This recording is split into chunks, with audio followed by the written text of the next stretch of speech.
Chapter 41 Story of the Picture, Stealing the Rags, and Reading of Dhyaneshwari. As stated in the last chapter, we continue here the story of the picture. 9 years after the incident described in the last chapter, Ali Muhammad met Hemad Pant again and related to him the following story.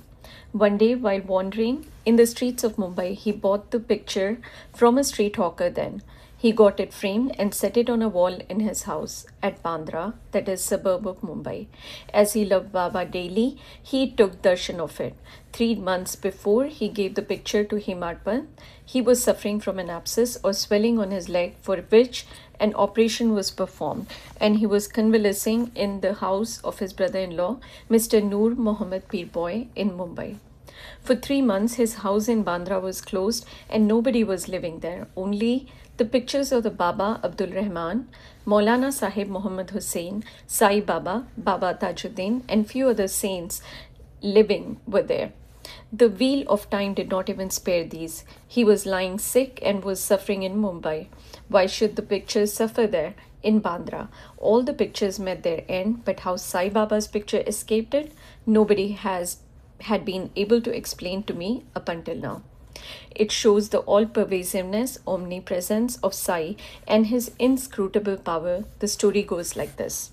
He had a small picture of Saint Baba Abdul Rahman from Muhammad Hussain, Tariya Topan.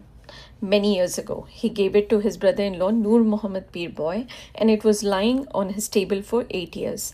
Once Peerboy took it to a photographer and got it enlarged to life size and distributed copies of the same amongst his relations and friends, including Ali Muhammad, who fixed it up in his Bandra house. Noor Muhammad was a disciple of Saint Abdul Rahman, and when he went to present the picture to his guru in an open darbar held by him, the guru got wild and ran to beat him and drove him out. He felt sorry and dejected. He also thought that he spent so much of the money and incurred his guru's displeasure and wrath, as his guru, Baba Abdul Rahman, did not like image worship. He took the enlarged picture of Baba Rahman with him to Apollo Bandar, and after hiring a boat, took it and immersed it in the sea. He requested the friends and relations to return their copies, and after getting them, 6 in all back, had them immersed in Bandra Sea. At this time, Ali Muhammad was in his brother-in-law's house. He was told by him that his suffering would come to an end if he would soon immerse the pictures of the other saints also in the sea. On hearing this, Ali Muhammad sent Mehta, that is his manager, to his Bandra house and got all the pictures of the saints in the house to be thrown into the sea. When Ali Muhammad returned home after 2 months, he was surprised to find Sai Baba's picture on the wall as before. He did not understand how Mehta took away all the pictures except this. He immediately took it out and kept it in his cupboard, fearing that if his brother-in-law saw it, he would do away with it. While he was thinking how it should be disposed of and would keep it with care, Sai Baba himself, as it were, suggested to him that he should see and consult Maulana Ismu Mujawar and abide by his opinion. He met the Maulana and told him everything. After much consultation, they both decided that the picture should be presented to Anna Sahib, that is Hemad Pant, and that he would protect it well. Then they both went to Hemad Pant and presented him the picture in the nick of time. This story shows how Baba knew all past, present, and future, and how skillfully he pulled the wires and fulfilled desires of his devotees.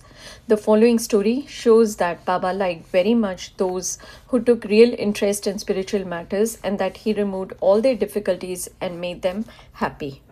Stealing the Rags and Reading of Dhyaneshwari. Mr. B.V. Dev, who was Mamiltadar of Dahanu, Thana district, wished for a long time to read Dhyaneshwari, the well-known Marathi commentary on the Bhagavad Gita by Dhyaneshwar, along with other scriptures. He could read daily 1 chapter of the Bhagavad Gita, but when he took Dhyaneshwari in hand, some difficulties cropped up, and he was precluded from reading it. He took 3 months' leave, went to Shirdi, and thence to his home at Paud for rest. He could read other books there, but when he opened Dhyaneshwari, some evil or stray thoughts came crowding up in his mind and stopped him in the effort. Try as much as he could, he was not able to read even a few lines of the book with ease. So he resolved in his mind that when Baba would create love for the book and would order him to read it, he would begin, and not until then. Then, in the month of February 1914, he went with his family to Shirdi. There, Jog asked him whether he reads Jnaneshwari daily. Dev replied that he was desirous of reading it, but he was not successful, and that only when Baba would order him to read it, he would commence. Jog then advised him to take a copy of the book and present it to Baba, and start the reading after it was consecrated and returned by him. Dev replied that he did not want to resort to this device, as Baba knows his heart. Would he not know his desire and satisfy it by giving him a clear order to read? Dev then saw Baba and offered 1 rupee as dakshina. Baba asked for rupees 20, which he gave. At night, he met one Balakram and inquired from him as to how he secured Baba's devotion and grace. Balakram told him that he would communicate everything next day after Aarti. When they went for darshan the next day, Baba asked for rupees 20, which he gave willingly. As the masjid was crowded, they went aside and sat in a corner. Baba asked him to come closer and sit with a calm mind, which Dev did. Then, after noon Aarti was over and the men dispersed, Dev saw Balakram again and asked him his previous experiences, what Baba told him, and how he was taught meditation. While Balakram was going to reply, Baba sent one Chandru, a leper devotee, to call Dev to him. When Dev went to Baba, the latter asked him with whom and what he was talking.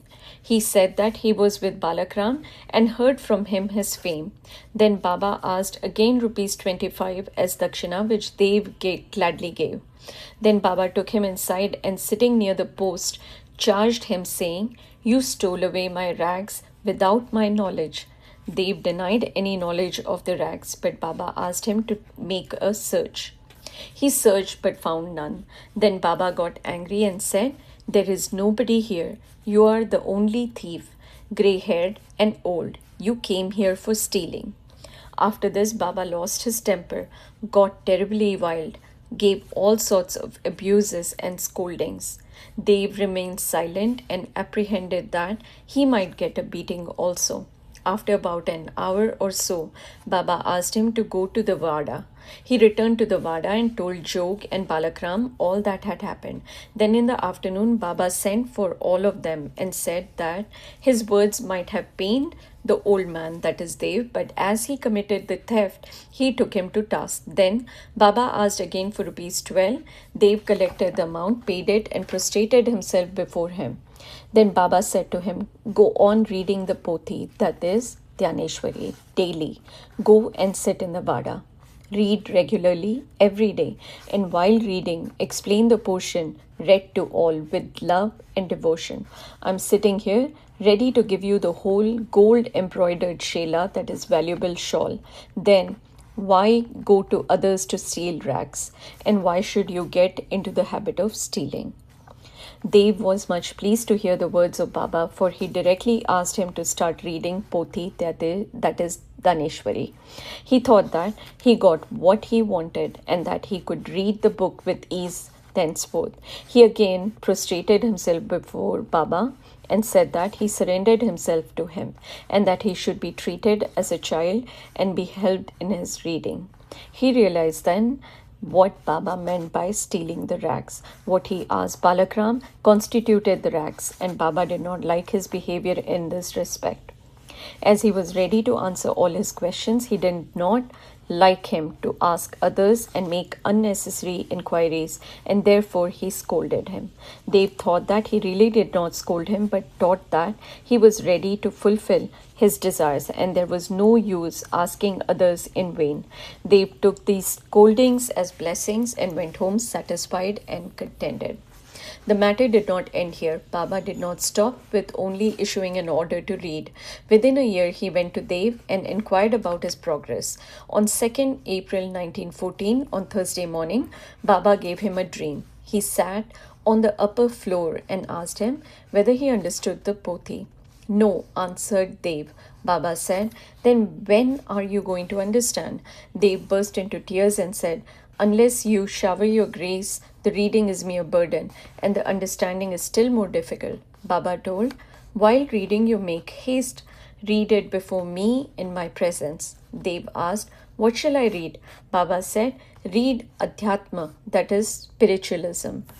They went in to bring the book. When he opened his eyes, he was fully awakened. We leave the readers to imagine what ineffable joy and bliss they felt after this vision. Bow to Shri Sai, peace be to all.